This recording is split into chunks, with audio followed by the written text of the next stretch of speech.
Hey, everybody, welcome to After the Bars. This is Sam. Do you guys hear an echo?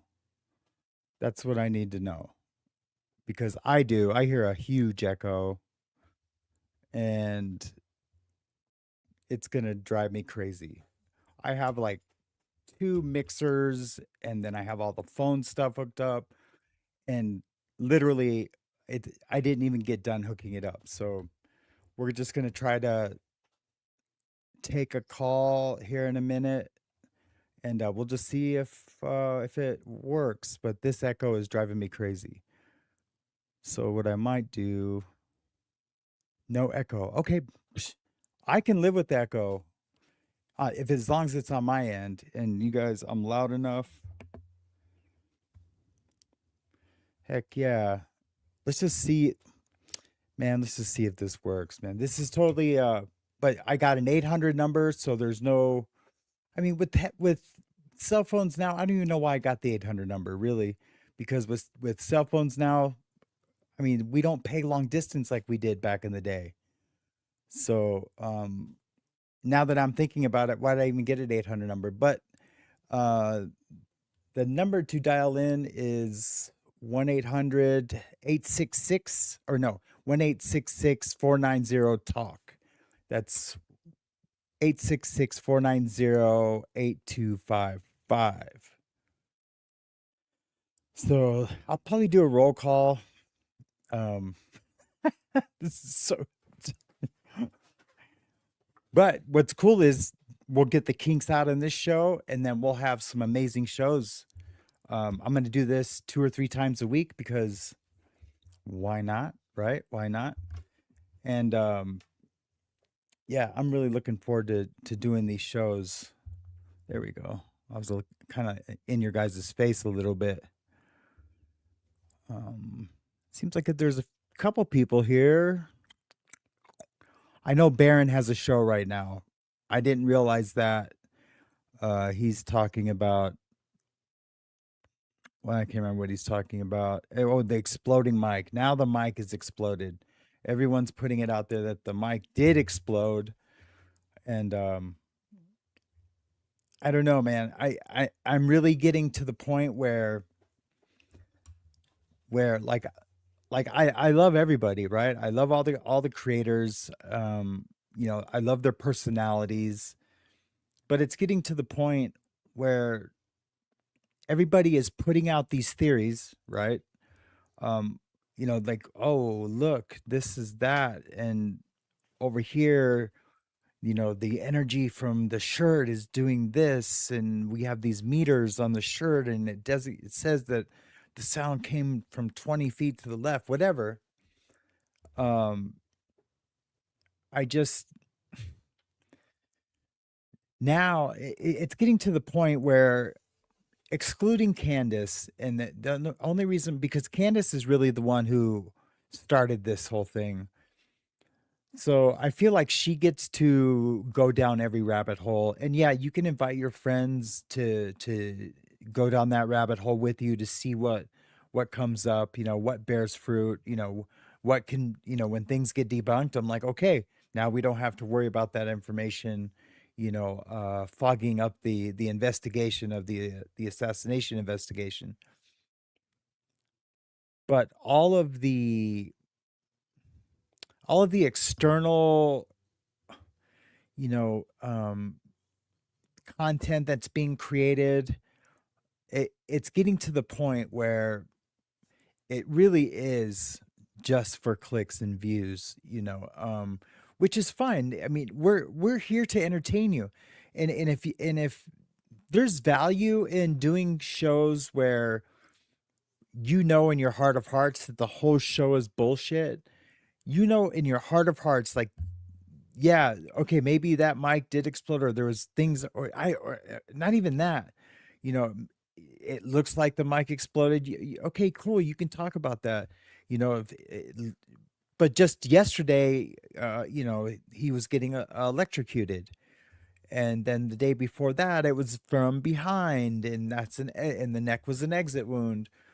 Um, I I don't know. I might be talking myself in a circle right back to the beginning, to where, I mean, it's like, if there's value in doing that content, um to the viewer, then by all means provide that entertainment.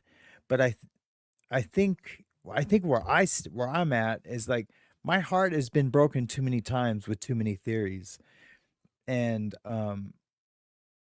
because if any one of those were true, let's just say the electrocution theory, if that is true, then there's a ton of bad actors participating, um, in killing Charlie Kirk, right? And so now you think, like, okay, what is going on around me? What can you trust at this point? And you really can't trust much. You can't trust the feds. Um, and I don't say that because anyone else says it. Um, you know, would I call them if I had an issue that was federal? Absolutely, because that's what you're supposed to do. But can you trust them to give us an accurate narrative of what is truly happening? Most likely not. You just can't. Um, I had no plan on talking about this specifically right now, but it hit me that Baron was doing a show, and it's something to do with the microphone, and I don't know. I'm over it, but I do know this: Brian Harpole, his main guy, is a liar. Why is he lying? I don't know about any kind of plane activity. That all seems bizarre, and I think most of it has gotten debunked. But if even five of those planes were kind of ending up in the same place where Charlie and Erica were, then that's enough for me. It doesn't need to be 60. doesn't need to be 60 times that a plane, is basically stalking Erica and Charlie. So, okay, guys, that's enough of that. What am I even talking about? Um, um, Geez, because I just watch YouTube, but I've never once been in a chat, but I really want to see Sam succeed. Thank you so much. I really appreciate that. I want to see Miss succeed too. Um, and I don't say that to be funny. Like I really am doing everything I can to make the best show possible. What are you guys looking for? They're in the cupboard. First cupboard to the left. Sorry, guys. Um, yeah, I appreciate that. Thank you. I'm gonna do a roll call here in a second. I'm still messing around with this thing. I'm really hoping the call-ins work. Has anyone tried to call in yet using the 800 number or the link? There's a link in the chat. I should have had my wife try.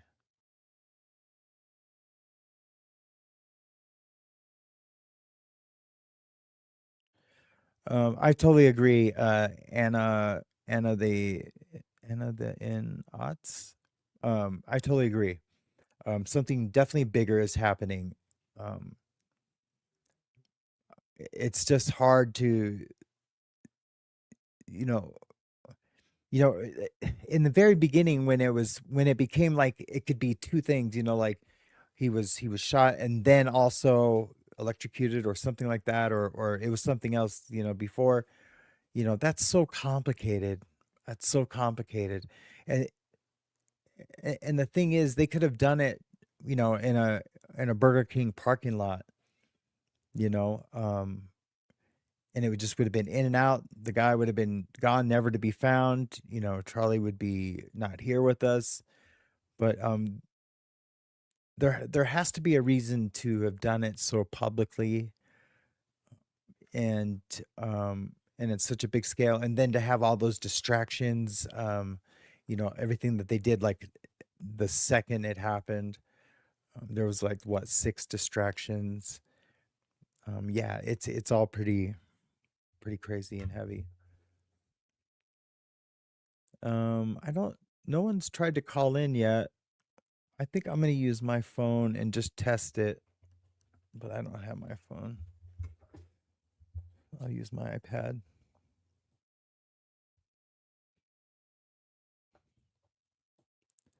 I think I'll try the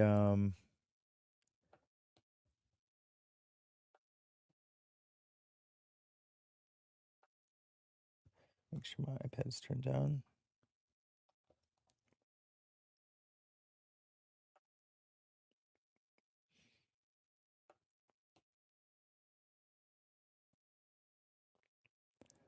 Enter your name. Oh, okay, there we go. Someone's here. Oh, is that me? Oh, it's Susie.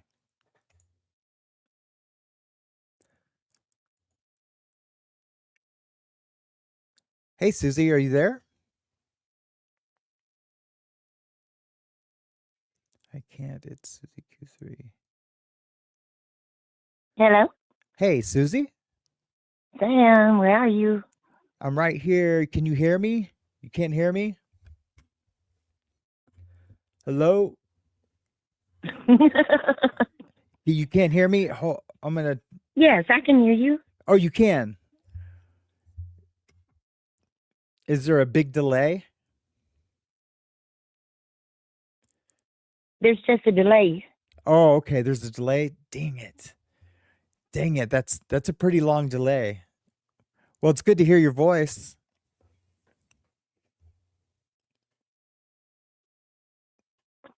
Yeah, that's a long delay. Well, it's good to be here with everybody. Yeah, It must be a really long delay. That's crazy. I'm sorry, Susie. Yeah, this might be that might not work if it's Man, it's a long way from South Carolina to Minnesota. well, I'm in Montana. Yeah. I mean, it's yeah, it is kind of a long way. But I mean, it's 2025 and this should be like really, really fast. It's crazy. I tell you what, why don't we hang up and we'll try again in a few minutes? Yeah, okay. Thanks, Susie. Yeah, I really appreciate it. Thank you. Yeah, man. I think Bye, y'all. she said bye. 10-second delay. Man, that is way too much. Um I should have just did it with Google Voice like I did before.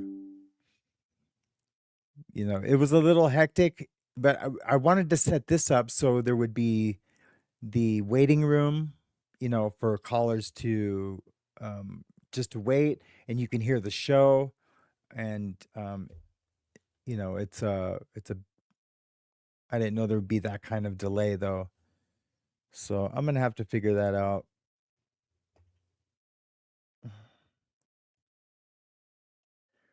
Yeah, it's crazy. Thank you so much, Susie, for calling in. I really appreciate it. Um, I I can't stand this echo in my ear. So did everyone have a good day? I had a pretty decent day. Um, I sold my camper, which is good. It came just in time for Christmas. Um, yeah, I mean, that's what I was gonna do was just do a StreamYard link and then people didn't have to show their faces. But I really liked the idea of having a phone number and there's a link in the chat that you can go to, but I mean, it's probably going to be a delay because the link is through that same company. So yeah, I think might do that. Man, I spent $50 on this stuff today too, and it's not going to work. That's crazy. No, I appreciate you, King Yeti. Thank you so much. Auntie Monkey Pants is here. You know what that means. I should have had it ready. It's Auntie Monkey Pants. Auntie Monkey Pants, that's what she is to me. Her name is Auntie Monkey Pants, that's what she'll always be. She likes monkeys, she wears pants. She's Auntie Monkey Pants, that's what she is to me. Her name is Auntie Monkey Pants, that's what she'll always be. Hey, Auntie Monkey Pants!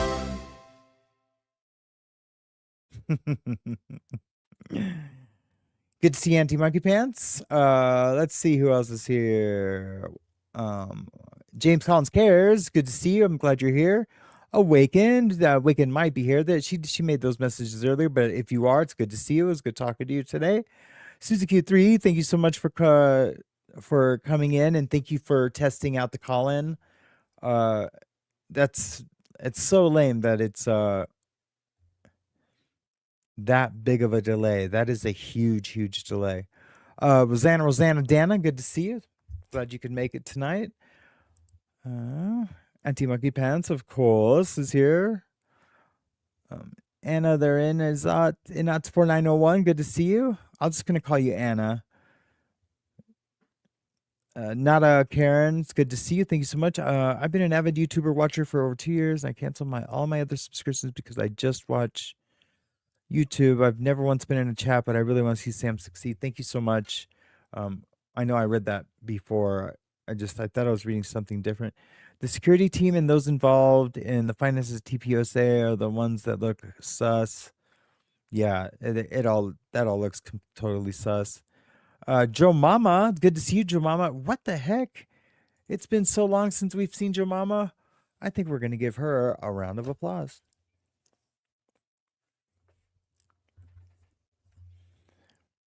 Yeah, really good to see you, Jemama. It's been a while. It's been a while. King Yeti's in the house, you heathen. Good to see you. Shell Dub. Dub's in the house. Good to see you. Not yet. Your song is coming. I wish I'd have had time to mess with it. Man, it's been a long time since we've seen Joe Mama. That's super cool. Just Tiff 45, good to see you. It's been a long time since we've seen Just Tiff too. Give her a little round of applause.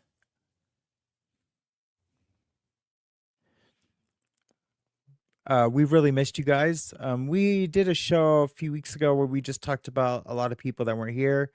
Both of those names came up. So that's pretty cool to see you guys. Joe Mama says, yeah, it's good to be here. It's been crazy. Yeah, things have been crazy. And I took like 2 or 3 months off, kind of, just to get my head straight again.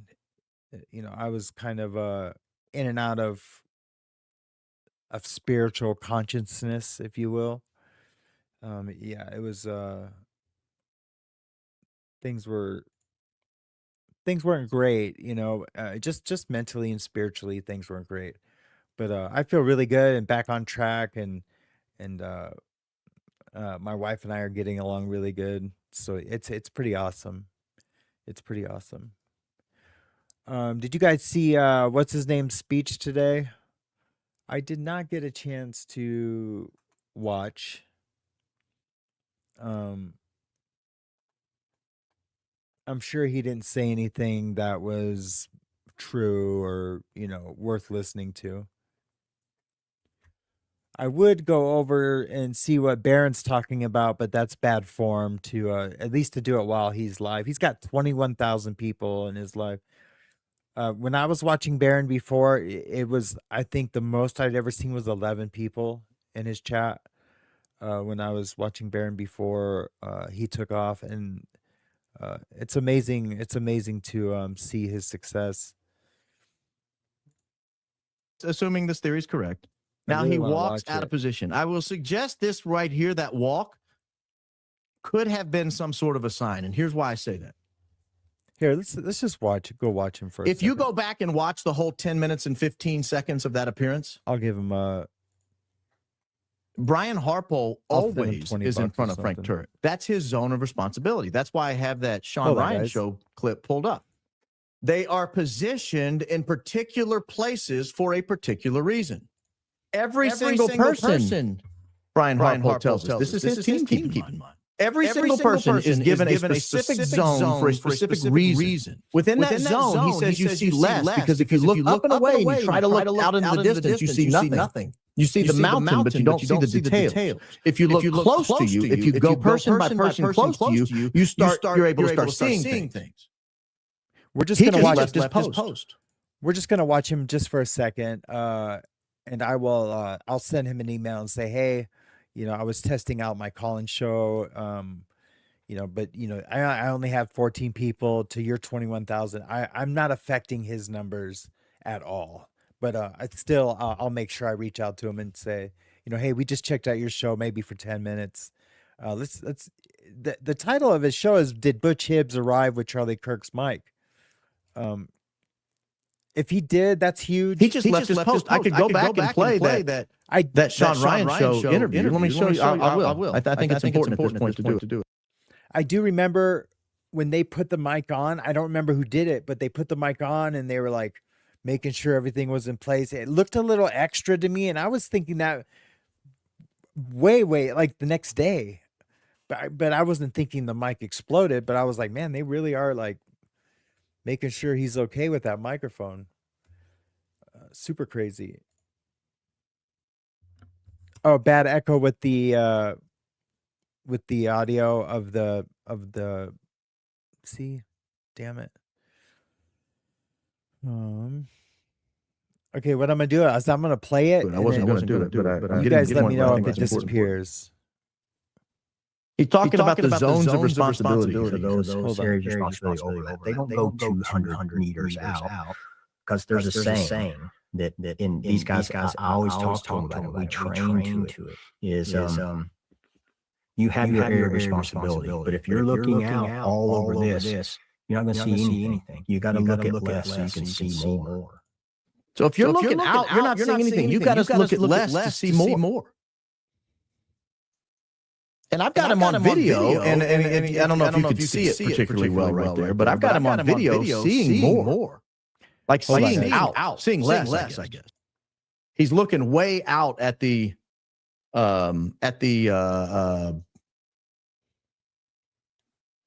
horizon, because I can use his glasses. His glasses relative to the speaker are lower than the speaker at all time. The angle is down below the speaker. He's looking in that front row. At the time Candace's witness tells us the shooter's getting in position, those glasses come up higher than the speaker angle. For the first time in 10 minutes, he's looking out at the distance.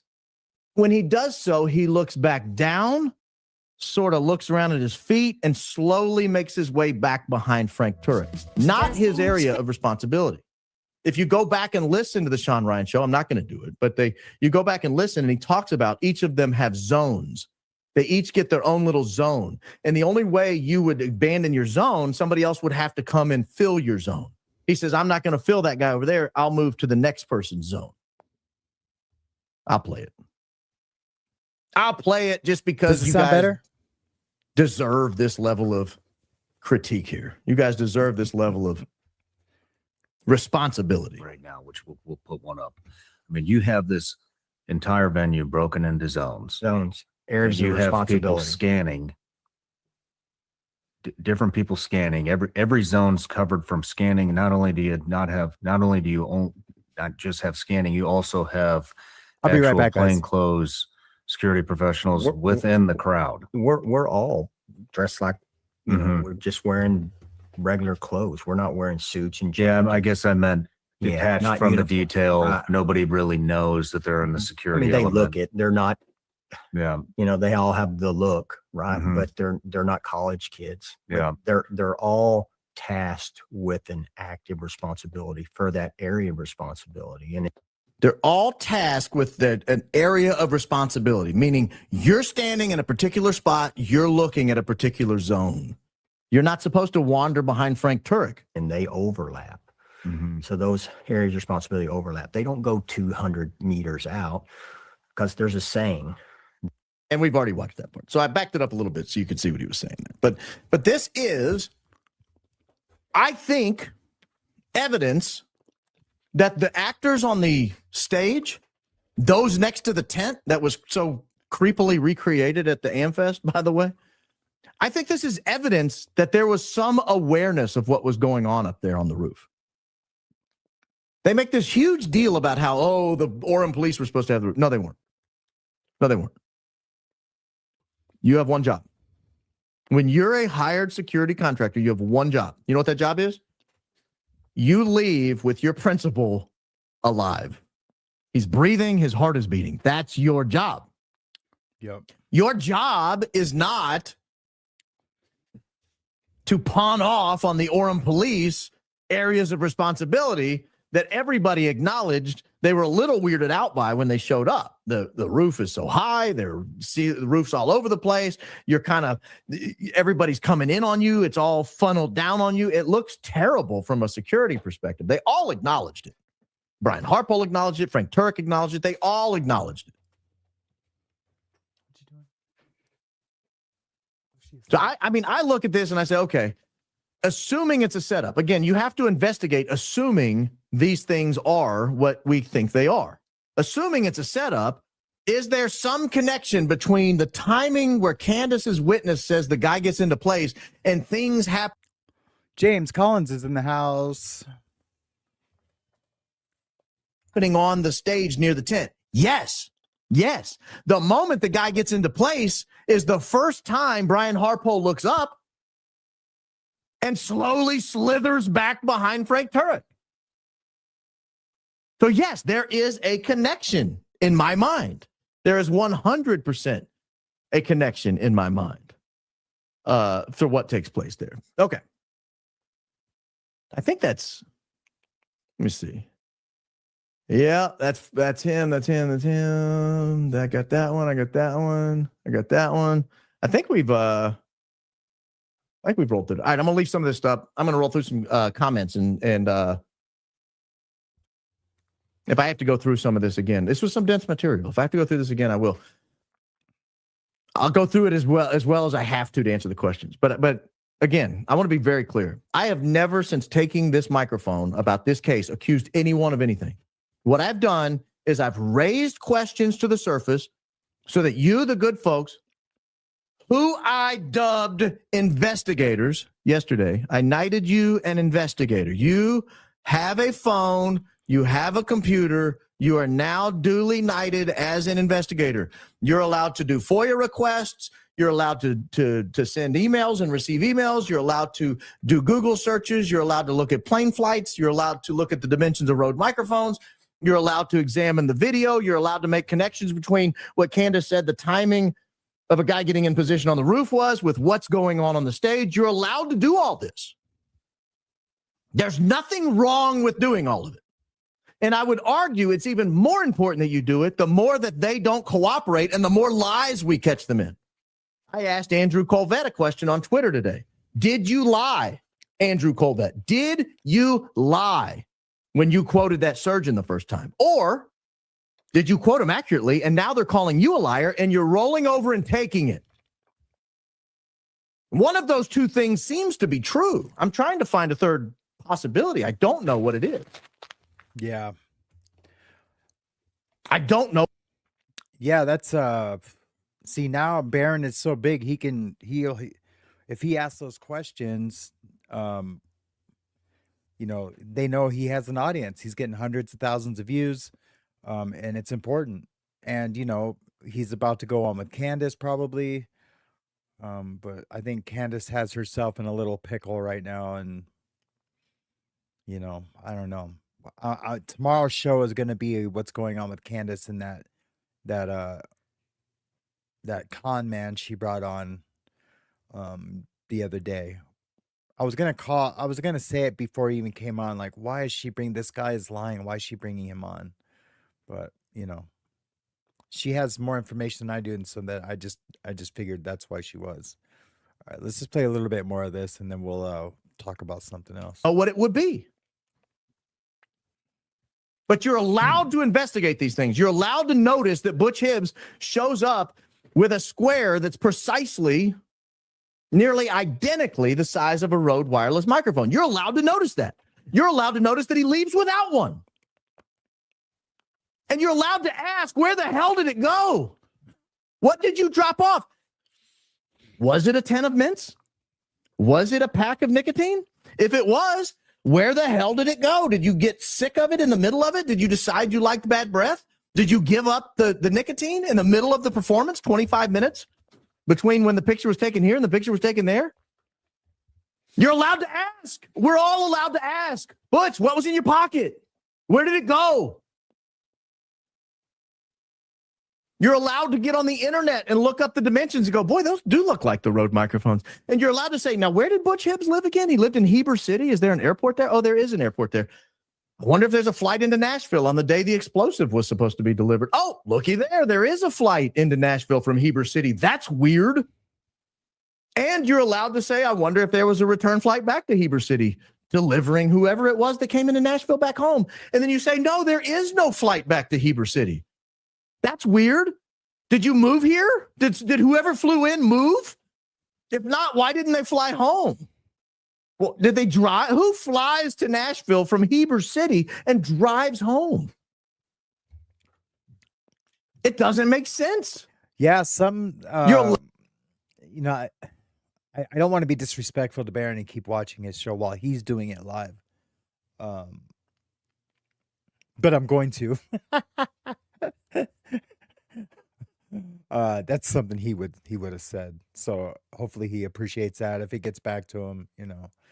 There, you know, it'll probably come up in a copyright, but you know, if you're seeing this, Barron, I apologize. Supposed to do a call-in show. I only have 14 people here. You have 21,000 in your chat right now. We're gonna watch your show. I won't even monetize this video. It's not about that. I'm just trying to hang out with some of my friends and watch a little bit of what you're doing tonight.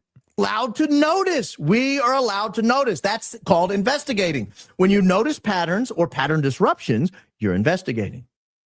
You're investigating. You're allowed to do all this.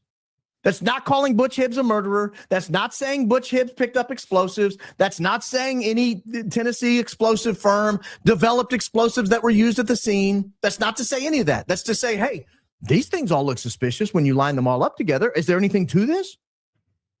Just like I opened the show. I'm allowed to say a SAM 000 flight flew to Colorado Springs that same day. Is there anything to that? Where was Vance that day? And I couldn't find out. And then someone says, oh, I was in the Oval Office with him. Here's a video of us. And here's how I can prove it was taken on that day. Here's the metadata. Look at the date. Look at the time.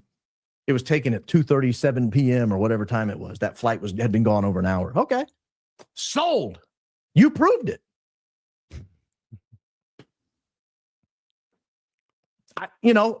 That's the whole point. I want to know who was where. I think it's important. We lost a national treasure.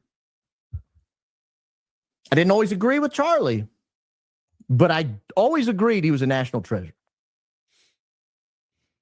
I always agreed he was a national treasure. I don't know if you guys ever heard Rush Limbaugh tell the story of the first time he met Charlie Kirk. This would have been not 10 years ago, but Rush has been dead a while. 8 or 10 years ago. He's telling the story about how he meets Charlie Kirk on the golf course, and he's like, kid's going places. I can tell you right now, that guy's going places. He just had a way. He had a way. He was a national treasure. And so I don't think anything should have happened to him. Major Dumas, John said that the explosion was most likely triggered acoustically. Could the trigger have been Hunter Kozak saying, great, the timing fits? I don't think so. I don't think great would have been loud enough. I think what he might be suggesting, and I don't know this, is that the bang that took place, the loud pop everybody heard, could have been the explosive trigger. Could have been the acoustic trigger, excuse me. I think that's what he was saying. I may have John on. I talked to John about potentially coming on the program answering some follow-up questions. I wanted to do the show based on what he said on Trigger Smart. I wanted to talk to you guys, the folks, get some feedback from email, comments, and then I would have a more productive conversation with John rather than being so arrogant to think I need to bring him on before I've had a chance to let you guys hear what he has to say. You guys help me. You guys help me a great deal on all this. Thank you, Living. Very generous. Canuck Bucks. Hi, Baron. Check your email for me. I sent it today. Important tip I sent to Candace as well. Very worth checking out. Thank you, Multi Linda. I will do my best to find it. That email inbox is getting very crowded. I used to get like 20 to 50 emails a day, and it would take me 30 minutes or an hour to go through it. Takes a little longer these days. Hit 3 emails. Hit 3 emails, guys. Consolidate. Here, I'm gonna go back and see what he was talking about. Sorry, I'm making you that, guys dizzy. I should clip these out. This right here, this is the one side. It goes right here. It's just short of this real. It goes right here. It's just short of this real fine white line. And then it goes thing. I'm going to be honest with you. This is pretty wild. All right, let me pull up image number 1 here. We'll get to this image number 1. Here we go. This is image number 1 that I looked at. This is a Charles McClintock looked at. This is a Charles McClintock Wilson image. You can see this is what I'm talking about right here. This image right here. And you can't clearly see what it is in this image because he's kind of at an angle. We'll fix that in just a second. But let me back up, click out of this one, go to the next one. This one gives you a little better idea what it is, but it's still not great. I know I'm probably making you dizzy zooming in and out. There we go. You can kind of see it has a definite bottom there. You can see the line on the bottom and the sides. This isn't where it's really great. I'm going to pull up the Facebook page from the Butch Hibbs Facebook event, and you can see it plain as day. This is when I was like, oh, that's what it is. You see that? That right there? Let me get on there. Where is it? Oh, there. Oh, whew. Sorry, I'm making you guys dizzy. I should clip these out. This right here, this is the one side. It goes right here. It's just short of this real fine white line. And then it goes over to this other line. So it's just short of 2 inches wide. It's just short of 2 inches wide. It goes from just above this dark line to right almost exactly at that white line there. So it's just about 2 inches tall. You guys can't see it. Oh, great. All right, here's what I'm going to have to do. You know what I'm going to do? I'm going to take this. I'm going to do a screen grab of it, and I'm going to blow it up. I didn't think about how it would not come up on that. All right, here we go. This thing is being stupid. All right. Now you'll see it plain as day with what I'm about to show you here. Boom, you see that? Oh, I made it small. I didn't mean to make it small. Oh gosh. I wouldn't say that's one of those. How did I make it small? It was big just a second ago. There. You see that? That is 2 inches high and low by 2 inches right and left. And it's just short of 2 inches. I'm telling you, these checks are 1 inch by 1 inch squares based on the Wrangler patterns. Yeah. No, they're bigger than that. So this is rounded corners. The pocket's probably 3 or 4 inches chest big. About, I don't know, a half to 3/4 of an inch. Maybe it is. And it's got these rounded corners on it. Maybe it is an inch. I'm just making sure everyone can see it. So each one of these little squares is just about an inch based on the local Wrangler shirts. And if I have to, I will go and order one. I'll go and order one of these shirts. I don't want to do that if I don't have to. But I can. Okay. So now you guys have seen it. I'm going to leave that pulled up. And I'm going to show you what I mean when I say it has similar dimensions. Hey, Sheldub, hopefully you feel better. I'm sorry. I just now read your message that you were feeling a little under the weather. I hope you feel better soon, too. And Merry Christmas to you, too, Joe Mama. Oh, Joe Mama. Boom, boom. Boom, boom, boom, boom, boom, boom, boom. That's right. I said Joe Mama. I forgot. She has a song, too. That's the microphone. I need a cigarette. Oh, I'll go get a Zin. I'll be right back, guys. See, this is why I need here we go. This is why you guys deserve better. I always tell you that, and one day I'm going to figure it out. All right. Here are the dimensions of the Rode microphone. These are the dimensions of the Rode microphone. It is 46.4 meters high. This is the receiver, meaning this is the piece that's underneath your shirt. 46.4 millimeters high, 44 millimeters wide. So you can tell that is almost a square. Not quite a square, but almost a square. If you convert 46 to inches, it's 1.8 inches tall and just short of 1.8 inches wide. So that is the dimension. And if you look here at an image, you can see how the corners are kind of rounded. You see that? Those corners are kind of rounded. So it's almost exactly square with rounded edges. It sticks off about 18 millimeters or so. So a little under half an inch, maybe a half an inch, maybe 3/4 of an inch. I don't know what that is, what that comes out to. Here, let me do a little math. 18 mm to inches. It's going to be 0.7, right? So 0.7 inches off the shirt or off the chest, almost 2 inches wide, almost 2 inches high. So let's go back and look now that you've gotten the dimensions. Let's go back and look at it. And I'll tell you why this is important in just a second. Go back and look at the Butch Hid's image here and tell me this doesn't look identical.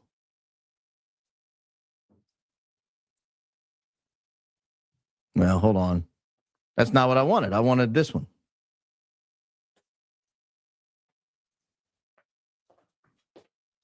This one right here. Tell me that doesn't look the same. I know it looks the same because it is the same. I know it doesn't look the same. I know it does look the same because it is the same. Anywhere. Trust me, if I have to order the shirt, I will. But that is roughly the exact dimensions of the microphone.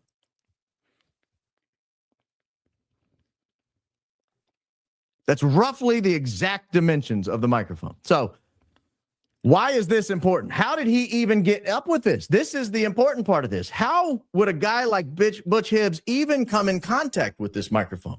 Now, again, why would the microphone matter? If you didn't watch yesterday's program, you need to go back and watch it. If you didn't watch yesterday's program, you need to go back and watch it. Now, I will show you now an image of Butch Hibbs after the big shebang. You'll notice no pocket square. It's not in there. That's where it would be, right there. It's not there. I kind of see That's it. why yesterday we didn't even think he had a pocket because it's not in there. No one buy me a Wrangler shirt for Christmas. I saw that comment. I don't need it. I don't need it. So I had to ask, how would, okay, my mind was blown at this point. I spent all day thinking about, like, how on earth would Butch Hibbs even come into contact with it? I seen it in there.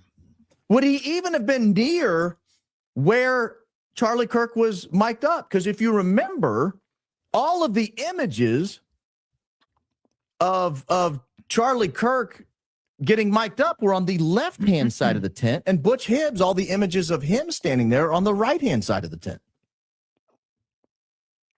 And so, when would the exchange have been made? And so I dig, and I find this image from just before Charlie Kirk comes out. And I know Charlie Kirk is here because Butch Hibbs is photographed with him. This is Butch Hibbs without his hat, standing right there, right next to Brian Harpole, right next to Terrell Farnsworth, and right next to the guy who mic'd him up, Philip Goldsberry Jr. Now, you'll notice after this, when Charlie Kirk's talking, Butch Hibbs goes to this side over here. He's standing right over here on this side behind the tent. But beforehand, he's over here next to all the sound guys, next to the microphone people. So at least we put him now on that side of the tent.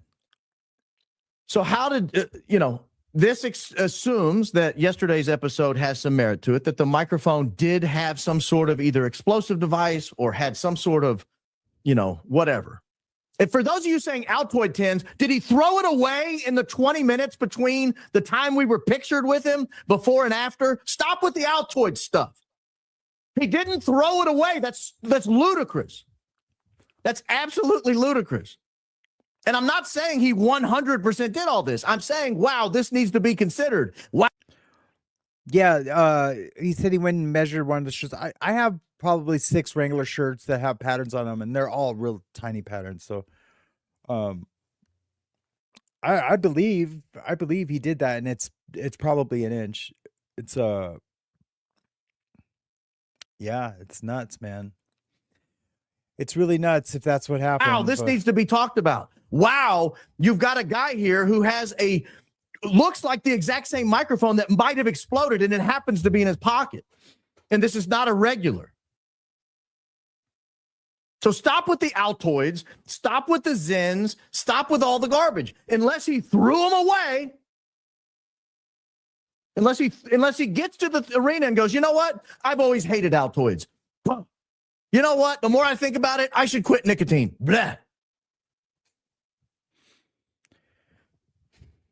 No, it doesn't make sense. You have to explain why he shows up with it and why he doesn't have it when he's standing behind the guy telling the story about whether or not he got shot in the neck. That's what you have to explain that. So stop but listen, I see it in there. It's like leaning forward a little bit. But that's okay. He makes a lot of money on these shows. I mean, probably $2 or $3 grand a show now. So I would do the same thing. I'm not judging him. But if something lands on the fence, and if I could say, well, I see it, but maybe no one else will, it looks like it might not be there, but if you look really hard, it most likely is there. But, I'm going to do a show, and, it's what I do. Hey, I ain't hating. I'm just stating, for real. I don't hate the player. I hate the game, for real. For real, for real. I'm not just saying that. Good for him, man. as as I'm over here coveting all his success. But he's a smart guy. He's been in the radio business for a really long time. I'm about to release a couple of shows about him though, documentaries that I've done. I've already done one little part documentary on Baron. And since then he has told a little bit of the story, and I've caught him in a couple of lies. So I'm just gonna do these new ones are just like show where he says this, and then I show proof that he lied. So I might hit him up. Yeah, he is. He's looking at it like a lawyer. I might hit him up before I publish the my videos, because I don't want it to be a hit piece. I want them just to be crystal clear. Were you a confidential informant? Yes or no? And did you work to put Hubbard to send him away to federal prison, which was the Speaker of the House in Alabama? So if he says no to those, I have proof that he's lying. So, but I'm not trying to it sucks because I'm a super fan of his. So I don't want it to be look like, oh, I'm just jealous that I'm making these shows. That's not it, for real. But with this kind of success, it does, scrutiny does come with that. I'm sure if I was having a lot of success, and when I do have a lot of success, I'm sure there'll be a ton of scrutiny. Fortunately, I've been interviewed and I've done everything, and then everything I've said that anyone could ever say, oh wait, you were a drug trafficker. You went to Mexico and brought illegal drugs, lots and lots and lots of it, all through our country. The sentencing judge said that you were the meth and heroin pipeline up to Montana.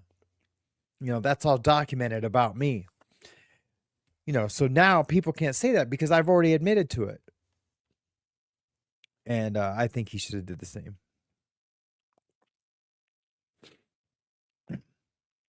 Well, I mean, yeah, I get it. Why are we watching a show? He's never answered me directly, but what he'll do, he'll tell a part of his life story. And when he puts in there, he says that he got somebody fired, which he didn't. And then, but he does it in an ambiguous way. So I seriously need to get him on the record, yes or no, and then answer some questions. But he doesn't owe me that, But in turn, I get to do these documentaries, questioning it, and why did you say this when this is what's true? So, but I get it, Joe Mama. I do. I'm watching him because I want to find out what he's talking about the microphone, because I've never been on board with the microphone, and if there's new proof about the Bluetooth microphone, then I definitely want to hear it. And no one else is talking about it right now, so. No, I know there's no judgment. You are a friend, and I get it. You were asking that like, well, why are we watching this liar? I totally get it. I never thought about it like that. What else? All right, let's watch I just want to see if let me just. Yeah, he's going to play a couple more clips. Let's watch a little bit more, and then before he does the super chats, we'll sign off of that. Is there anything you guys want to watch or talk about? Did you see anything today that you want to share with me? We can just do it live in real time right now. I think that would be dope.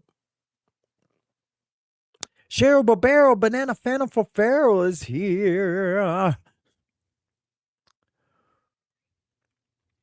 Oh, it looks like Altoids. Okay, he just decided in the 20 minutes that all of a sudden he likes bad breath. Looking for my. He didn't like bad breath. Now he loves bad breath. I'll be right back. I gotta find him. Earbuds. Yeah, he threw his earbuds out in the middle of the show. He got tired of the earbuds. Come on, guys, stop trolling. This is what happens when you kind of get over the target.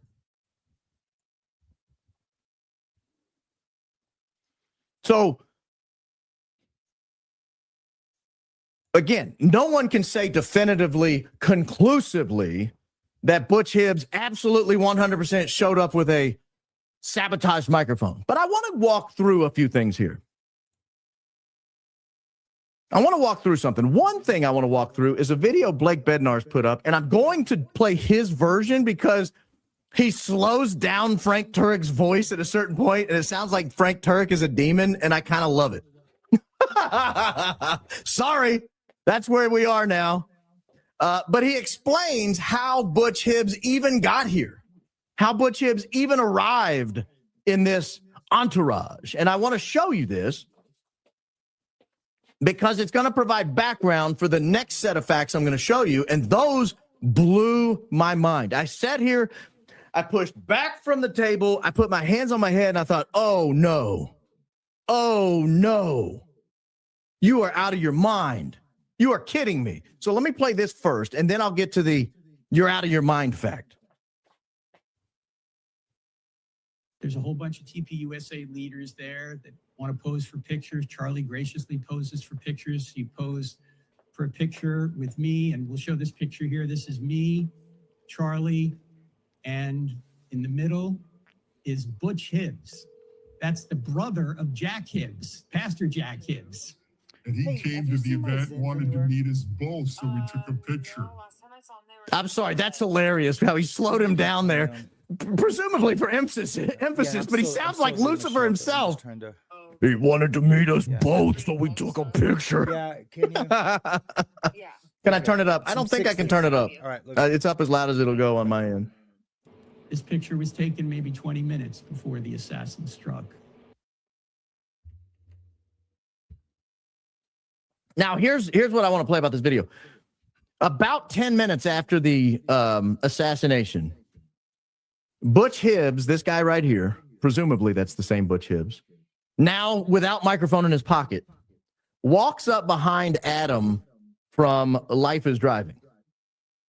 Walks up behind Adam from Life is Driving. Hang on, someone's asking me to put it on slow mode because of the trolls, so give me just a second. Let me do that. This is what you guys do to me in the middle of the show, making me go to slow mode. I'll put a 20-second timer on you guys. You guys keep it up, it's going to get worse. I kid. All right. So now you, let me drop this back over here. Okay. So now you're going to have Butch Hibbs come behind, and Butch Hibbs is the first person to make the connection. Blake pointed this out weeks ago, maybe months ago. Butch Hibbs, this guy right here in the flannel, who appears to be saying, keeping to himself, is the first person to make the connection between the shooter, the alleged shooter, and the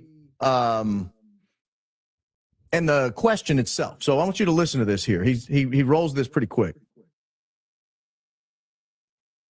That's Butch walking there. He walks behind here. Now this is, I think, minutes and seconds after the shot. Somebody got a picture of the guy that got arrested. Is that the guy they cuffed?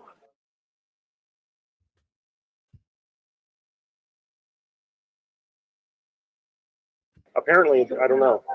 So I was up there on the balcony. I saw a guy down there they cuffed and hauled off. There was a guy down here getting video. There was people up there videoing down that definitely must have got a wide out angle. Did you hear that he got hit for sure? My son here told He's me either that been hit in the neck or the chest. Yeah, I've heard mostly the neck, but I've heard chest a couple times. I want to pause right there because Butch's question reveals quite a bit about his motivation. I He said, agree. did you hear he got hit for sure? You've seen the video. Is there any question whatsoever that Butch Hibbs knew that Charlie Kirk got hit? Butch Hibbs was 2 feet to the right of the tent. I'll pull this back up and show you where he was standing. He was standing right here. This is where he was standing. Butch Hibbs, he saw it. He saw everything happen. He saw the commotion all come over there, and he saw them carry him off in a bloody heap. So the fact that he's up there, he's like, oh, did they find out if he got hit at all for sure? Did they know that? This is not good faith questioning.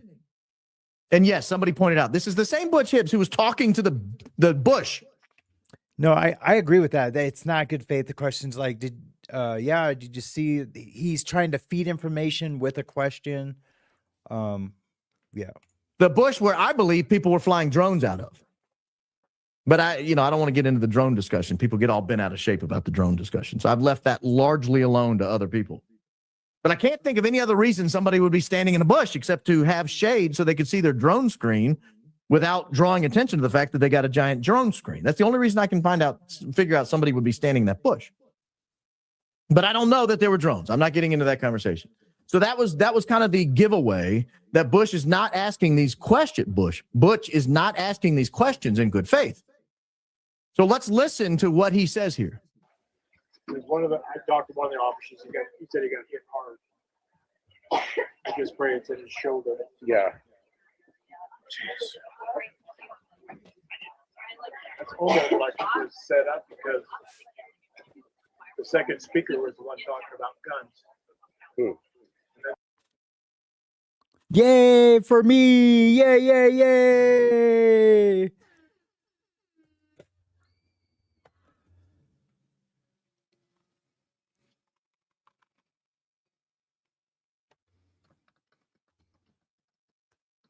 Yoo-hoo!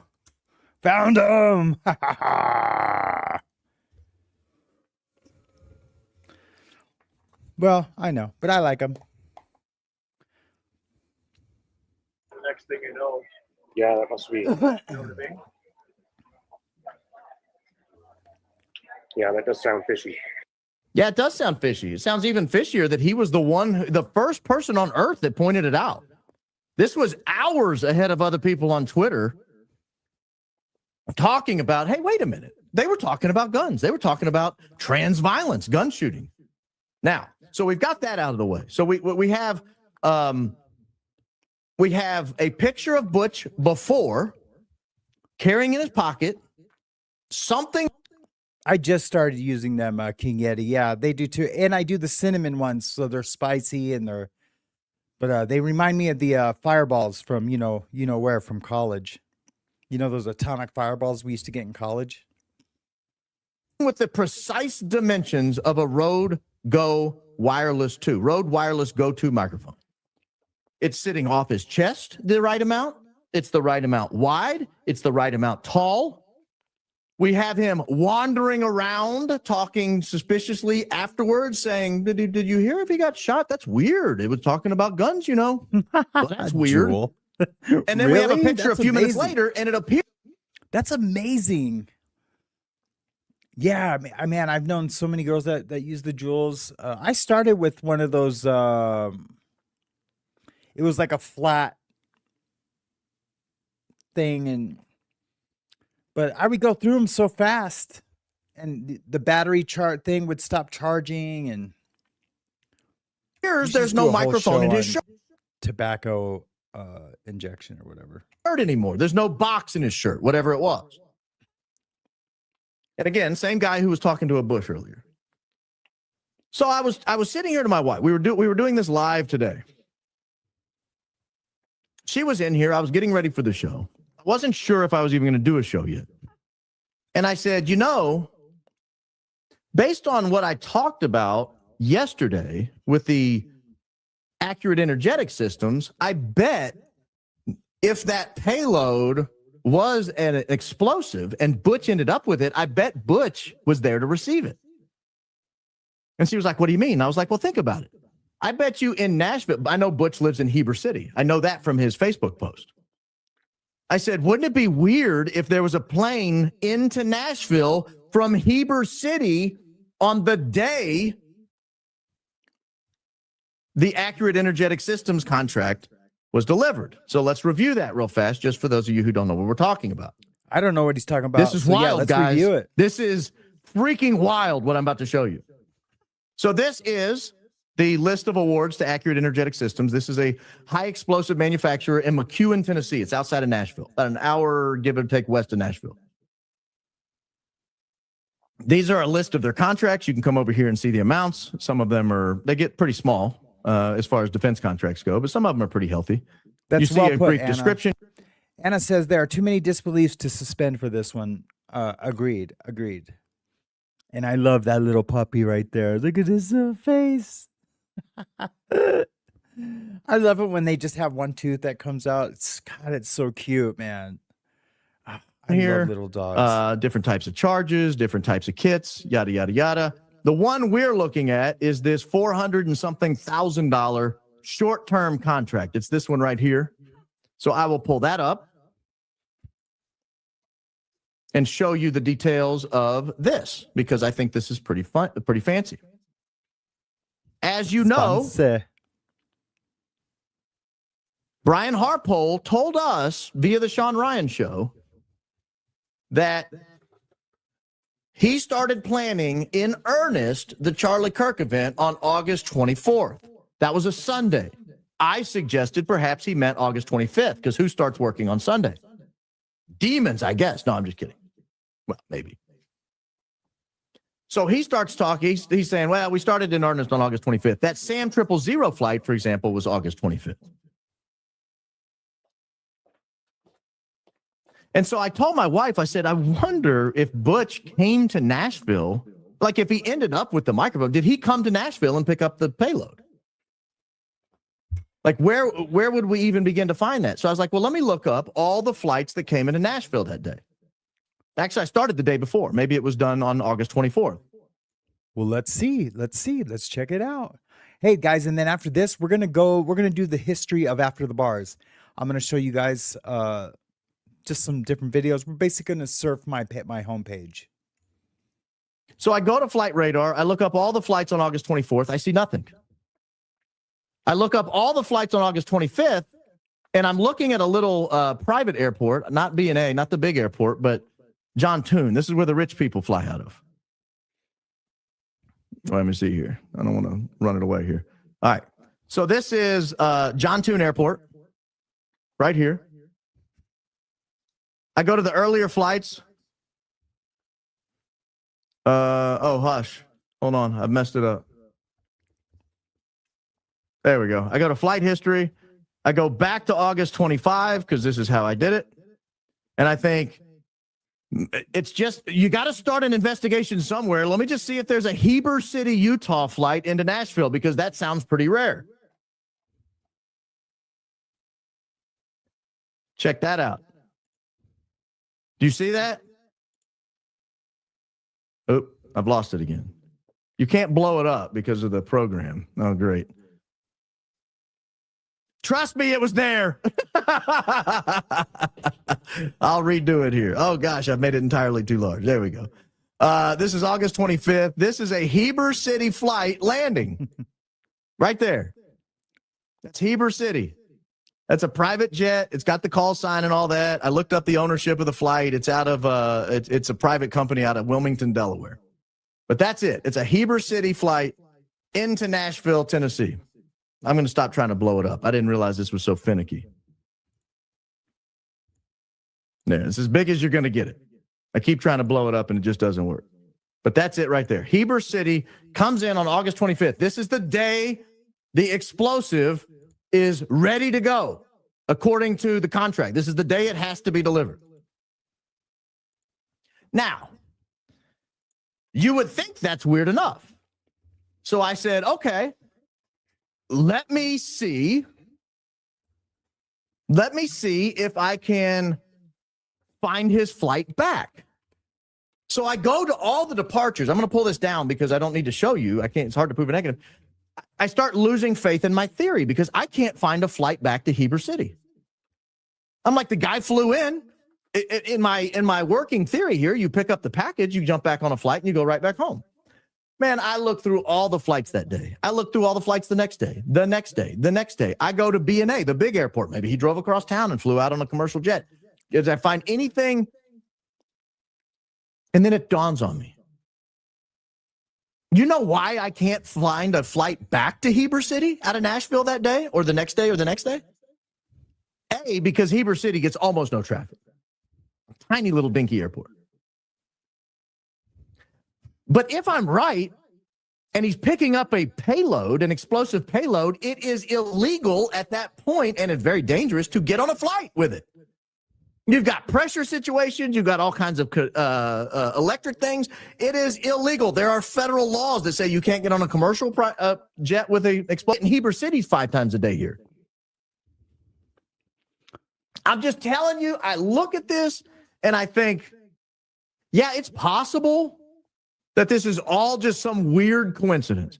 It's possible Charlie Kirk absolutely got shot in the neck. It's possible that a gay lover of a trans furry climbed up on a roof and on a moment's notice, with less than a week's planning or right out of a week's planning, and he climbs up there and he happens to lay down at exactly the right moment. Nobody happens to see him. He had no idea if the roof was going to be covered. He had no idea if he was going to be able to get a good shot off. He had no idea if someone was going to shoot at him. Somebody was going to arrest him. Somebody was going to foil the plot. He had no idea. He just wandered up there on the off chance that he might be able to pull this off. The crime of the century. And he took a single shot with a 30-06. And at first everybody said that Charlie had Superman trampoline neck. But it turns out 3 months later, they changed the story to frangible round because it's obvious nobody can get a 30-06 to stop inside a neck. Watch. And people keep trying and it keeps not happening. It's possible all that is true. It's also possible that this Heber City flight has some relevance. It's possible. It's possible that the guy who shows up for the first time ever at a Charlie Kirk event because he just wants to meet him, and he shows up with something that looks exactly like the microphone in his shirt, happens to be from the city, who had someone fly in on a private jet the day the payload was built, the alleged payload. I don't even know what Accurate Energetic Systems was making. And then it's possible that this plant, a month or so after Charlie Kirk dies, just happens to be wiped off the earth. An explosion happens and kills everybody inside. 16 people die instantly. That's possible. It's all possible. It's all possible. Now pay me, and he'll get about $2,000 worth of super chats right now that he'll speak up for about an hour. So we're not going to watch that, of course. But what we will do is we're going to go look at. So basically, I should probably do this in another show because the call-in thing didn't really work, and I'm going to go back to doing it the way I did before, and it worked just fine, and it was free. I didn't have to pay a penny with Google Voice. With that one, I paid $50 for the number, and to use it by the minute, you had to make a deposit. It was a lot, and it didn't even work. I'm going to get a hold of the company and send them a clip of the stream where it was that big of a delay, and ask for a refund. I mean, I got to. It's Christmas time, shit's tight. All right, guys, let's go over to let's go check out my channel. This should be fun.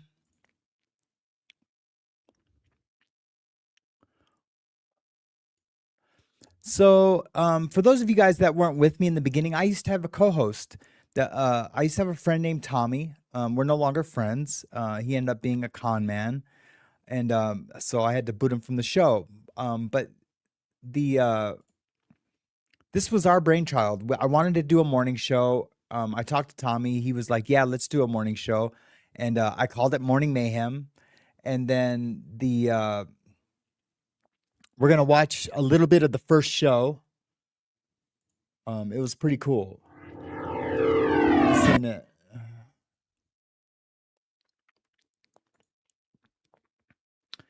Yeah, this is for those of you that haven't been here since the beginning. It's pretty cool. And so this was the first show. Yeah.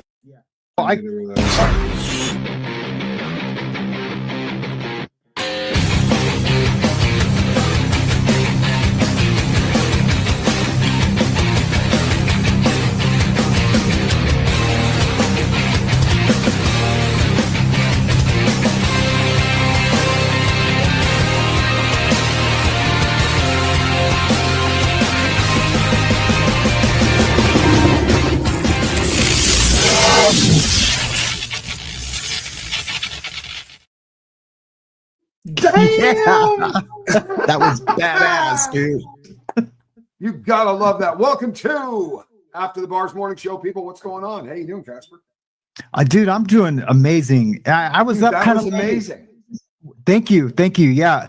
That was I was finished editing that at 2 this morning. Nice. But I feel amazing this morning. I think just excited. Yeah. So I no worries. And I slept till noon yesterday. Because I didn't have a tattoo until 4 o'clock. So yeah. Yeah, wasn't that cool? It's a cool intro. Yeah. I loved it. Absolutely. And that's our theme song too, by the way. Yeah, no, love that. Love that intro. Later what I did is I had lyrics put to it. And you guys have probably heard that. I changed the beginning and I put lyrics to it. And this is what the intro had become after we parted ways. And Joe Mama's right. We don't need no stinking co-host. That's right. But this is that same song, but with lyrics that I added. I'll start to respond. Good morning to the chaos we ride.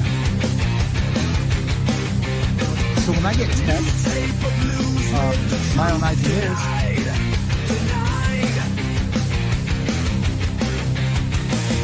Wake up, Sam. He's reborn again.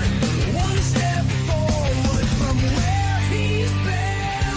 Turn up the noise, flip the script today.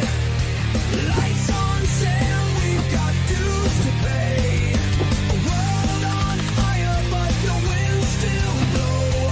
This is Morning Mayhem. Welcome to the show.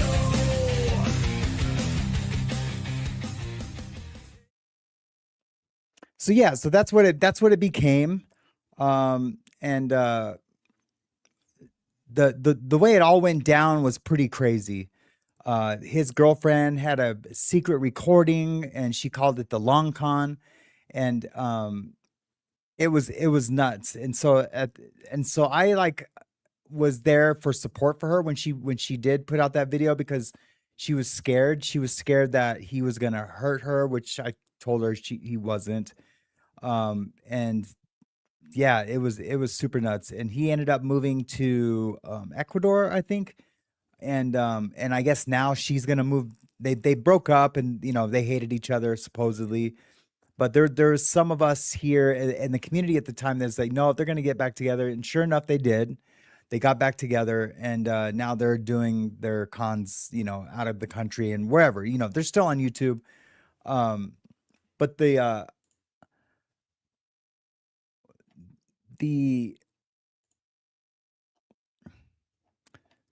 I want to show a little bit of kind of like what happened.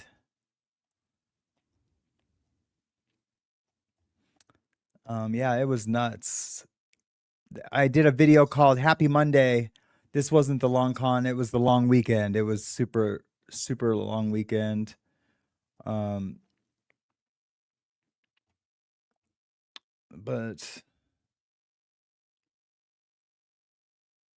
then I came out and said, oh, there's one of the call-in shows. I want to find one of the videos that I did when we parted ways. Man, I didn't realize it was this far back. That's crazy.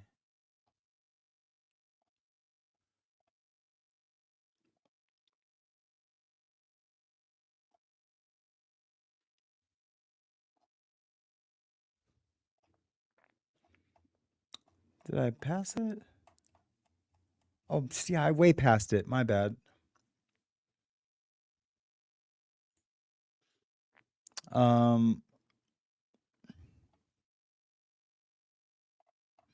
And let me find it.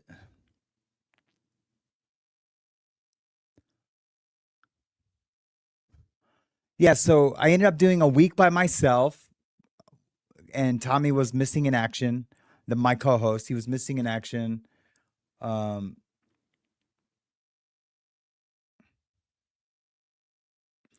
So then when before the long con, I did this video. It said why I have to ask these questions. And so I made this little video. We'll watch it here for a second.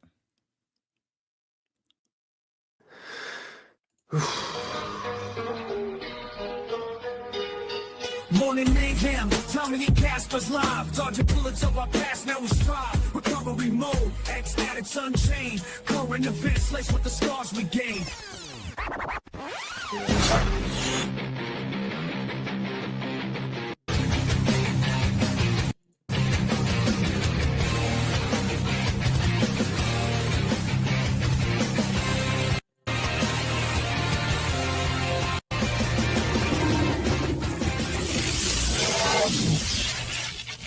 Look, someone said, go to the light, Tommy. Way to protect her career, because the narrative was coming out that was a shit set to work on, that nobody had any fun working on that set. And Casper can tell you, it doesn't take a lot of those. My old name used to be destroy a Casper. career. It was my street name. This platform is not about taking sides, persuading opinions, or pushing narratives. It's about truth, unfiltered, objective, and without bias. And my commitment is to present the facts, the legal and ethical concerns, and the evidence as they stand. Nothing more, nothing less. I'm not here to tell you what to believe. That decision is yours and yours alone. My goal is to create a space where the facts speak for themselves, where we examine the details with clarity and reason, not emotion or personal agendas. But let's be real for a second. It's easy as a viewer or a fan to land on the side of benefit of the doubt. Maybe that's okay for you. Maybe from where you sit, it doesn't feel like a big deal. But for me, as a co-creator and a host, someone directly involved in making this content, this isn't just about opinions. It's about reality. People are sending money, sometimes money they might not even have, based on the narratives we help create. And if I'm part of that process, then I have the right to ask questions. I have the right to protect myself legally, financially, ethically. I'm trying to provide for a family. So why is it wrong for me to question things that could destroy my livelihood, that could send me to jail? When did something that was supposed to be fun turn into something that carries real consequences? If my concerns make you uncomfortable, I need you to ask yourself why, because I'm not just speaking for myself, I'm speaking for anyone who's ever been put in a position where blind loyalty was expected at the cost of common sense. Yeah, see, I was talking about blind loyalty there because he expected me just to have blind loyalty and to just think it was all bullshit, and that that, you know, everything that was coming out about him wasn't real, that it was just trolls. And the picture I'm showing of the, in that phone that my little cartoon character is holding is a picture of an old friend of his that he expected blind loyalty from too. And so I just kind of like showcased that. And basically that weekend I investigated, and it turned out everything was true. And we no longer were partners in the show. Then I just went forward and just started doing the show by myself. And I had a pretty good run for a few months, and then I got depressed and took some months off, and now I'm back. And I mean, that's really it in a nutshell. I don't want to go through all the details of every bad thing that he did. You know, I just pray, and I seriously pray that he figures out his life, and you know, and I don't need to be a part of it. So yeah, so that's really it. We had some fun times, and we had some not so fun times. Let me see if I can. There's a couple of shows that are really good where I go on these rants about stuff. Yeah, I don't know if I should play any of those or not. I had an issue with one of my moderators, where they were saying they sent me they donated to the page $200, and because I didn't return her email in time. She said she wanted it back, and I was like, no, that was a tip. It was a donation to the page, to the channel, and I couldn't pay it back. I mean, I had every right, and so then this is gonna blow you guys away. So then she faked her death and had like people telling me that she had a heart attack because of my interaction with her. And I did a whole show on it. It was pretty crazy. Yeah, I kind of want to play the show, but I just want to play highlights from the show. And I don't know where those highlights would be. Let's check here real quick. Oh, that's when I used to vape. Let's play with the AI voice thing. And this is the top of the line one. This isn't like no joke. I did it because they were trying to say that just don't get it. And I don't even want to have the that they wanted that they put out was AI, that I created an AI version of Tommy's voice admitting to committing these crimes. And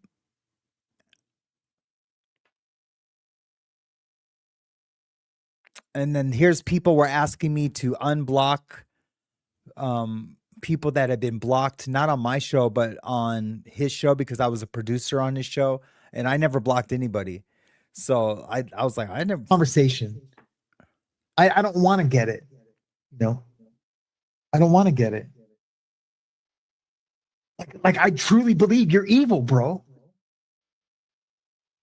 That's why I agreed to do all of it.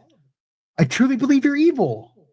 And if you want to go on and say that that's AI, everyone knows it's not, bro. So you're wasting your breath. Just repent. And Johnny, I can't say you broke my heart because I didn't know you. For all I know, you were just egging him on, But you're right there in there. You're right in there. Anyways, it was crazy. Yeah. If you're planning on doing something to anybody, don't go to Tennessee. Come to Big Sky Country, brother. Come to Big Sky Country.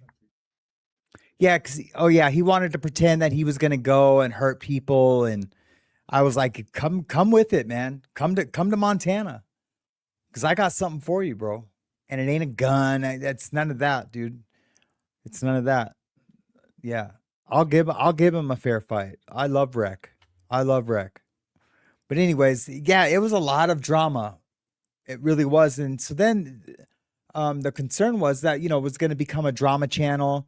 And so I was just doing news. I was just covering news and talking about recovery. Did a couple shows on recovery. But just was trying to figure out a way to make the channel grow and to, I don't know, to sustain itself, so I could make a living, doing it. And now I'm back after taking that hiatus and just trying to figure it out. I'm doing live shows every morning, except for, it's Christmas time, so it's hard to do a live show in the morning. The schedule is going to get a little weird for the next couple of weeks. But I'm going to be here every day. As promised, I will be here every day. I don't know what we're going to start covering. I'm over covering the Charlie Kirk assassination. It's draining. I take this shit personal. I was a fan of Charlie Kirk. He's a brother in Christ, so I take it personal. And so like I'm just drained of all the made up conspiracies. I mean, there is lots of proof there. And I shouldn't say they're made up, but I'm just tired of all the, hand signals by 10 people to trigger an event, one single event that could have happened again, like in a parking lot at a Burger King. It's just a lot. It's just too much. So I don't know, guys. Yeah, when does Carmelo go to jail? That's a good question. Or go to trial. Next year, I think May of next year. We will be covering that from start to finish, The Carmelo Anthony trial is definitely going to get covered on this channel. I've put out a lot of content on Carmelo Anthony. If you guys get a chance, go check it out. Some of it's really good. I made a lot of predictions that came true, so that's kind of cool. Yeah, but we love the Carmelo case here.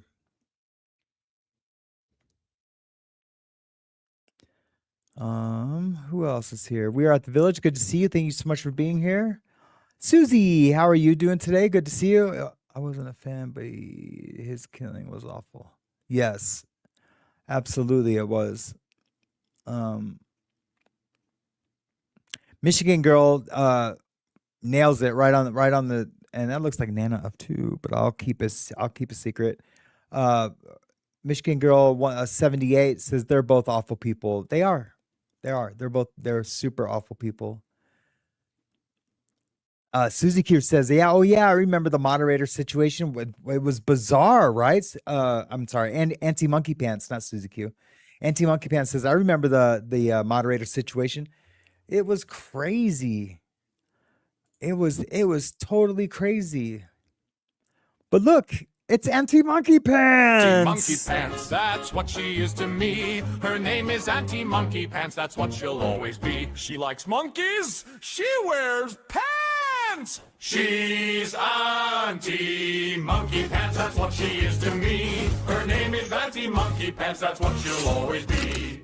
I am Auntie Monkey Pants, she's Auntie Monkey Pants. We love Auntie Monkey Pants, we love having fun with kids.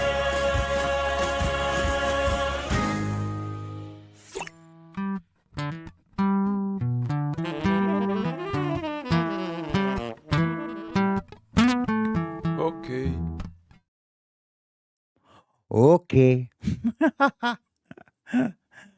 Yep. I'm gonna keep playing that whenever we showcase Anti Monkey Pants until I get absolutely tired of it. But I don't see that happening anytime soon, so we're in luck.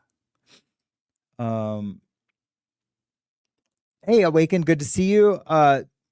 The call-in was a bust. There was a 10-second delay. I'm gonna try to get a refund on everything that I spent to get that all set up. I'm gonna go back to using Google Voice for the call-in shows. They worked really good. And I forgot to play my call-in theme song. The lifeline, dun, dun, dun, dun, lifeline. I forgot to play that earlier. But yeah, so the next call-in show will probably be tomorrow. And I'm gonna use Google Voice instead, or Zoom, one of the two. Or I could just do the link from here, like King Yeti said. I mean, that really is easy. Why don't I do that right now? I'm gonna put up a link, and if anyone wants to come on and talk, you don't have to show your face. That would be cool. So here's the link. I'm pasting it right now in the chat. If anyone wants to come on and talk, feel free and go right ahead and hit that link that I just posted in the chat, and we can resume this call-in show.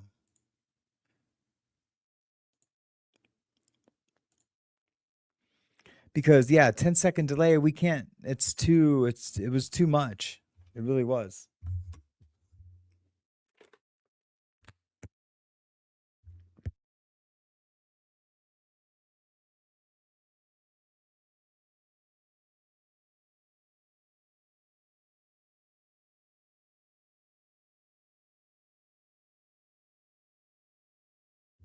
I don't know what time tomorrow,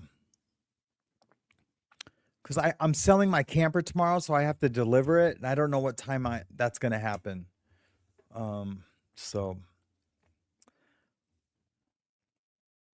it'll probably be I shouldn't say the morning. It might not be tomorrow. We might just do New Year's Eve. I am going to be doing something with the Village over the holidays, where I'll be doing a show just for anyone that wants to talk, and if anyone's having a bad time, if they're alone during the holidays, that way they have someone to hang out with, and I love hanging out with people. So does little baby Jesus. He's baby Jesus, that is what he is. He is my savior. Dee dee da da do. I can't rhyme. I tried to rhyme, but I just can't rhyme. You guys remember that movie Arthur? When he says, they're like, "How rich are you?" And I'll send out the bat signal for sure, Susie. And he's like, "I wish I had a dime for every dime I have." That's pretty rich. No one probably remembers that though. Look what my mother-in-law gave me yesterday. My mother-in-law gave me I see you, Ned. I'll be right there. It's a chicken that poops jelly beans. Poops jelly beans. I ate all the jelly beans. I did. Here's Ned. Let's see. Hold on. Let me remove this. Add.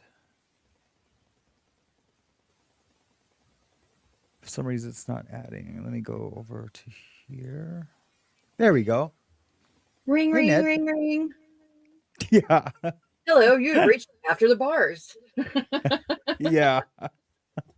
I'm like, let me Thanks. in. Huh? I was like, let me in. Yeah, man. It was a bust. It was. I knew it was gonna be. I knew it was because whenever you have that many working parts, Mhm. just to do something simple, something is gonna go wrong. You're telling the person that's putting 48 hours together all in one stream. I get it. Yeah. Yeah. I get it. I mean, it I love your happens. avatar. Well, thank you. It's actually, it wouldn't let me do the full picture, and I wasn't even going to mess with it tonight. I'm just like, okay, we're good. Yeah. I got That's something cool. up there. Yeah, if you could see how many tabs I have open right now. Yeah, I bet. I can't stay long anyways. I just wanted to pop in. Yeah, thank you. Yeah, okay. Sometimes it takes someone breaking the ice. Yeah, I don't want to leave you hanging like that. Yeah. But how was your day? It was okay? Crazy. But that's my Yeah. life. Yeah. Same. We're getting things yeah, together, though. What's that? I was just like, we're getting things together, though. Good. We're gonna make it You're through. gonna send me a schedule? I sent it already. You did? Okay. Yeah, I seen that. You was like, oh, I forgot to send the schedule. I was proud of myself for remembering as quickly as I did, though. That's like patting myself on the back mode. Yeah, I sent those pictures of the camper, and the girl loved it. She's like, okay, I'll take it. That's awesome. I mean, there's a lot of freedom to that. Yeah. You just have to tighten your stuff up and make things a little bit smaller. I would love to do that right now. Yeah. Overabundance. Yeah. Like on the verge, We I'm lived in waiting a for the TV show to come knock on the door for hoarders. Oh, really? Yeah, I'd be like, you have too much stuff. When you're not utilizing it, when it's in boxes and your whole life is turned into Tetris, you need to downsize. Yeah. Wait, look, what is Darcy saying? Paperclip? I'm Paperclip. I'm known by Your Paperclip? names. Yes. Oh, yeah, duh. well, check out these paper clips I just got. Hi, Darlene, by the way. Hold on, let me I got to get one out of my Bible. Please hold. Dun, dun, dun, dun, dun, dun, dun, dun, dun. Check out these paper clips. They're really cool. I'm going to have to do something different. There we go. Check out these paper clips. They're little crosses. Oh, wow. Those are Aren't those cool. cool? Are they just bent? And those are cool. Yeah, they're bent just like paper clips, but then there's a, it's, I'm trying to see. Right on. That's a Yeah. good idea. Yeah, they're pretty cool. Why am I hearing myself? I got thousands of them. Are you hearing yourself through my microphone? Possibly. I've been dealing with So a I lot don't of have audio headphones stuff, though. on. I don't know. I'm tired of text. I'm tired of teching. Yeah, man. I did find some really cool stuff though. I was actually interrupting the AI earlier, and I was so excited. I'm like, why was I not recording this? They would have loved it because yeah, every single thing that you Yeah. need done, right there. You're gonna love it.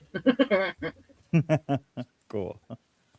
The nerd. Michigan Girl 178 asks, or Michigan Girl 78 asks, did you ever get your Verners?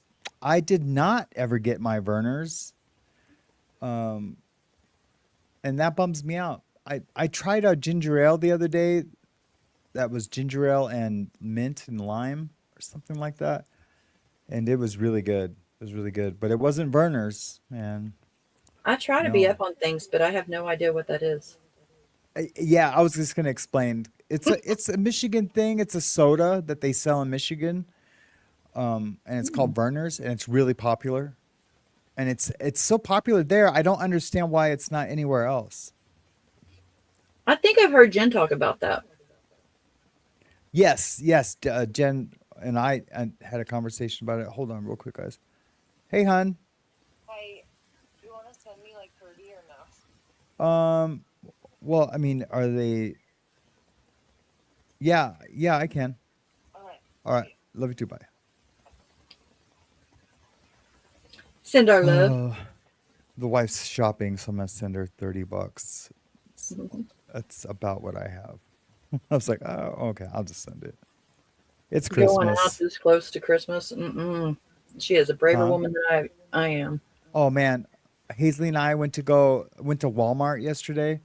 We got in the parking lot and we were like getting out of the car and we just seen all the ruckus, and we were like, let's just go tomorrow. We're like, okay.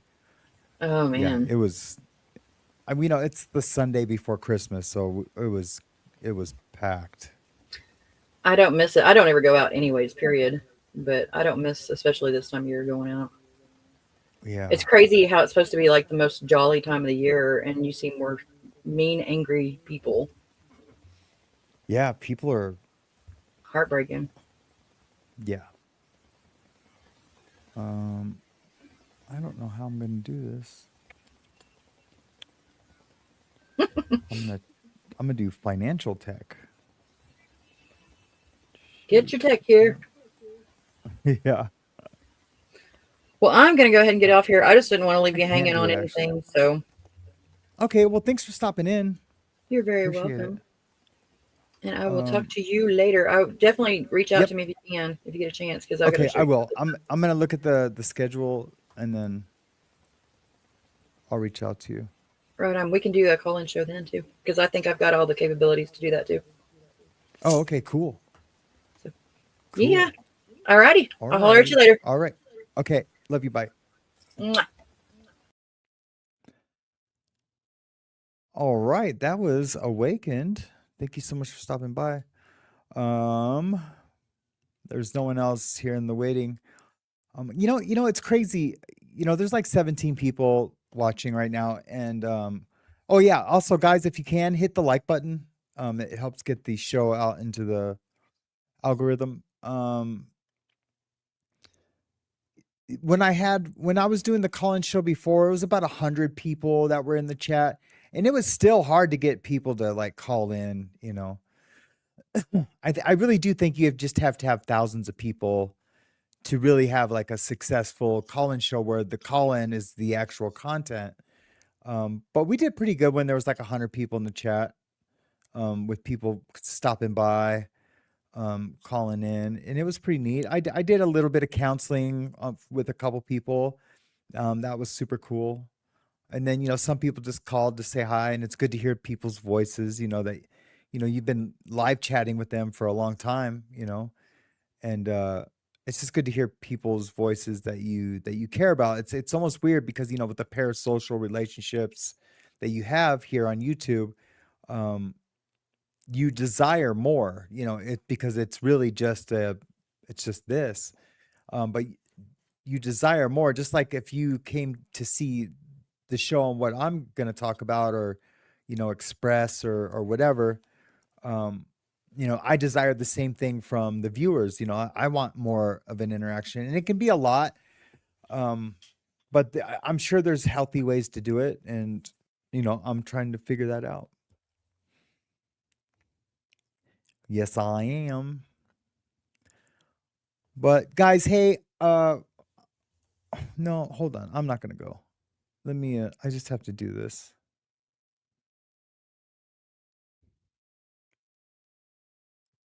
Here she is. Hey, I'm having a hard time because I'm so negative in my account that to put the 30. Yeah. Okay. But you can come home and grab some. Okay. Okay. Love you. I love you too. Bye.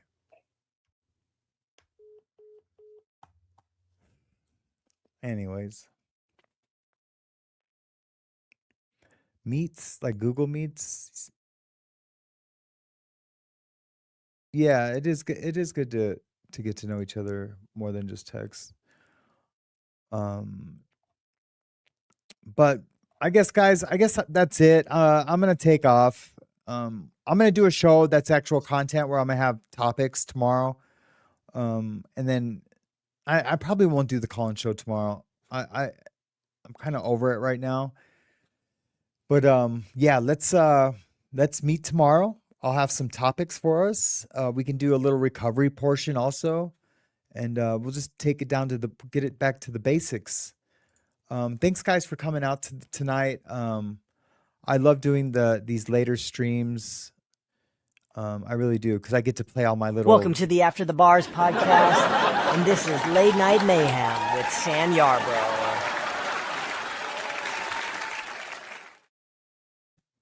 It's Late Night Mayhem with Sam Yarbrough, and I have like other cool things they can play. You guys remember this from the 70s?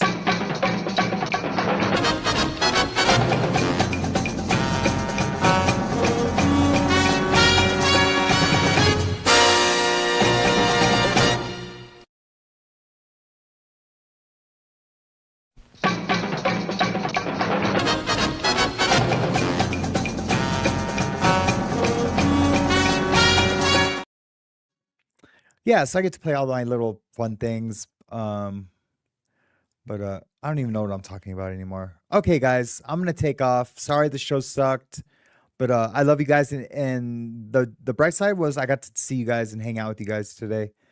I will see you tomorrow. Make sure you turn on your notifications.